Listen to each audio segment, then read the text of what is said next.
encerra a sessão.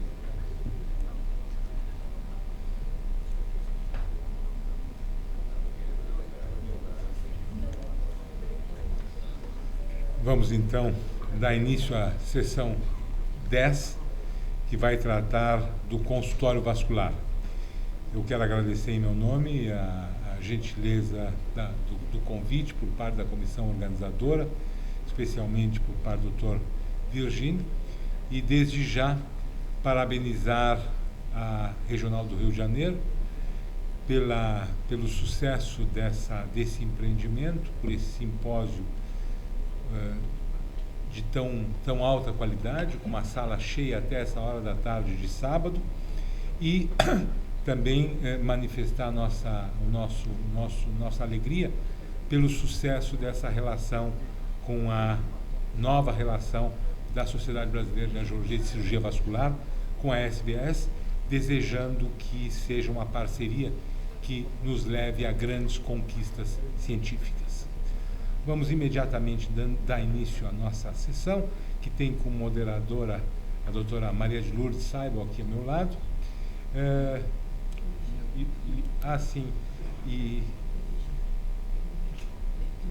Em lugar, exatamente, o doutor Virgínio. Seja bem-vindo, doutor Virgínio. Nós vamos, então, anunciar uma pequena troca de sequência. O doutor Guedes precisa viajar daqui a pouco, então ele pediu para apresentar o trabalho dele em primeiro lugar. Então, com a concordância da mesa, vamos chamar o doutor Guedes. Antes do doutor Guedes começar, eu queria chamar a nossa debatedora convidada, a doutora Mônica Maial, para compor a mesa, por favor.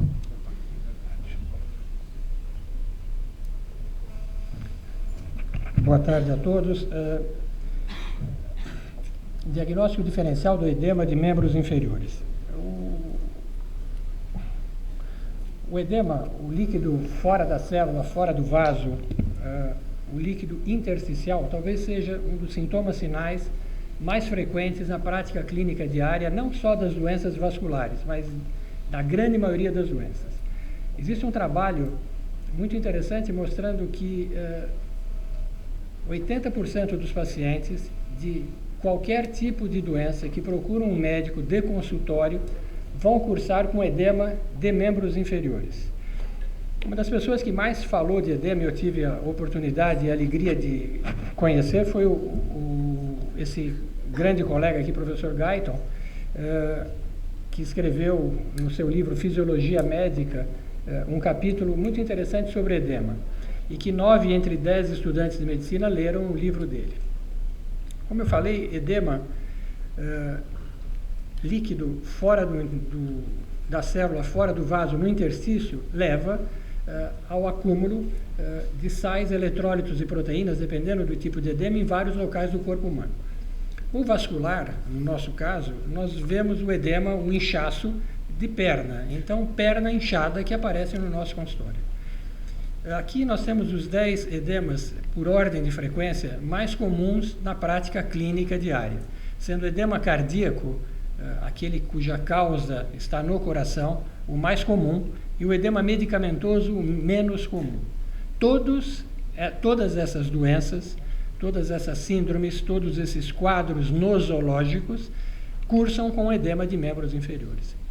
Então, quando você está no seu consultório, vendo alguém com a perna inchada, você é obrigado a pensar em todas essas doenças. E não só no edema venoso e o edema linfático, que são aqueles que nós vemos no consultório e somos chamados por outros colegas para examinar esses pacientes com a perna inchada. Estou te mandando um paciente com uma síndrome pós-trombótica com edema de membro inferior. Ou estou te mandando um paciente com linfedema, já com erisipelas de repetição, com edema de membro inferior. Mas esse paciente venoso ou linfático, na grande maioria das vezes, ele tem outras causas de edema. Se é uma pessoa acima de 70 anos, hipertenso, ele tem um edema cardíaco. Se é uma mulher que toma anticoncepcional, ela tem um edema hormonal. Se é uma senhora já na menopausa que faz terapia de reposição hormonal, ela pode ter um edema hormonal, além do edema venoso e linfático que ela está tendo naquele momento e que está procurando você no seu consultório. Eu não vou entrar em detalhe no diagnóstico diferencial de todos esses edemas, porque cada um deles tem a causa do edema relacionado ao seu órgão doente. Então, o edema cardíaco, o paciente tem taquicardia, tem sopro cardíaco, tem alteração de bulhas cardíacas, tem hipertensão arterial, tem hepatoesplenomegalia e edema de membro inferior. Por exemplo, o edema inflamatório, o edema traumático, você jogou futebol, tomou uma canelada e sua perna está inchada, mas você tem a história prévia de que você teve o trauma. Edema renal, o paciente que cursa com creatinina e ureia alta e vai fazendo insuficiência renal com proteinúria, pré-diálise ou dialítico e que tem o seu órgão de choque no rim, mas tem edema de membros inferiores. O carencial, que é muito interessante, que são os velhinhos que tomam café com leite, pão e manteiga para não fazer comida e porque eles não conseguem deglutir carne, tem hérnia de hiato, uma série de problemas, tem pouca saliva, então acaba comendo pão com manteiga e café com leite e faz edema de membros inferiores.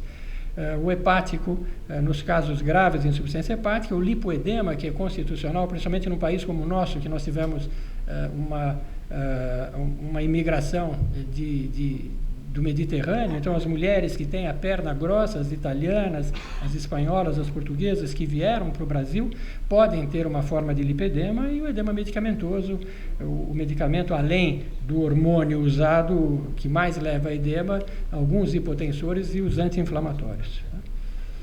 O edema venoso que nos interessa, segundo Bergan, ele é o sintoma mais frequente de insuficiência venosa crônica. E insuficiência venosa crônica superficial ou profunda. E tem um estudo em San Diego de 2.211 pacientes, que eu falei no prólogo dessa explanação minha, que 80% dos pacientes têm um edema de membros inferiores. O linfedema, 1 em cada 20 pacientes com edema, segundo esse dado da Holmes de 2004, tem um linfedema associado a um edema de membros inferiores. Então, a gente acha que a incidência de linfedema é pequena, ela não é tão pequena assim. O problema é que são linfedemas que não são tão recorrentes, não são tão aparentes, não fazem erisipela de repetição, mas 1 em cada 20 doentes é bastante edema linfático. Tá?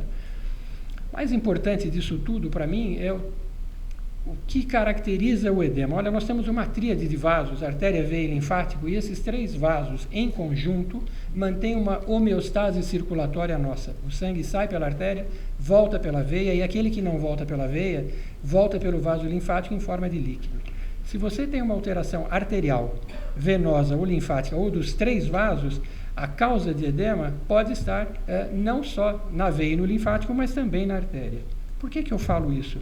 Porque o edema hoje em dia, como a grande maioria das doenças, e nós tivemos isso no simpósio Servier, falando de inflamação como uma causa de insuficiência venosa crônica, o líquido no interstício, com sais minerais e proteína, ele leva a uma reação inflamatória. A reação inflamatória local que ativa leucócitos. Ativa leucócito, esse leucócito solta sininas. Sininas essas que aumentam a pressão venosa. Se aumenta a pressão venosa, sai mais líquido do capilar venoso, edema intersticial.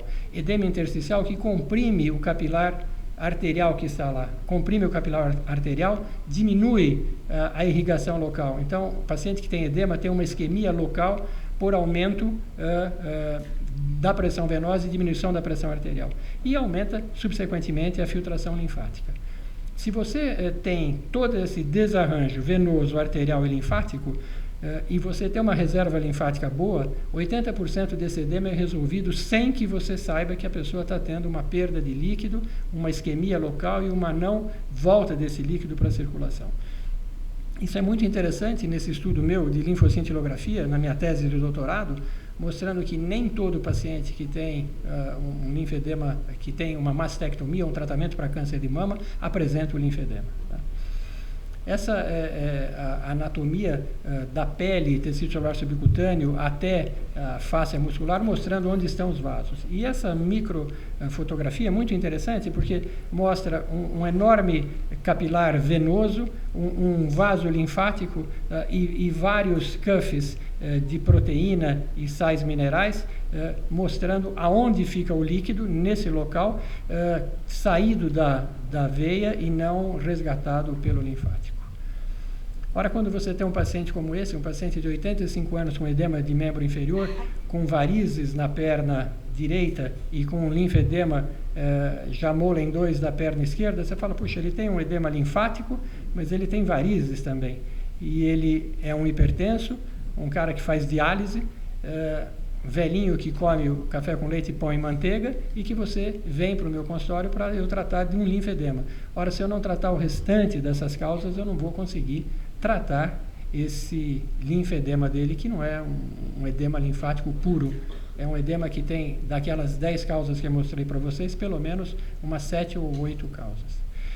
Esse é o paciente que nós temos no nosso consultório, esse é o paciente que a gente precisa fazer diagnóstico diferencial de edema. E como faz-se o diagnóstico diferencial do edema? Que é a resposta ao tema da minha aula.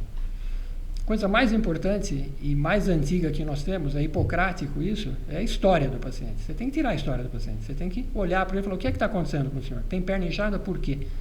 Come, não come, toma remédio para pressão, já foi operado, joga futebol e teve um trauma, usa hormônio. Então isso é muito interessante, que se tire a história. Então não tem uma mágica para você fazer diagnóstico diferencial de edema. Tem a história, que é antiga, e que às vezes a gente não tem paciência de tirar a história do paciente ou tem dificuldade.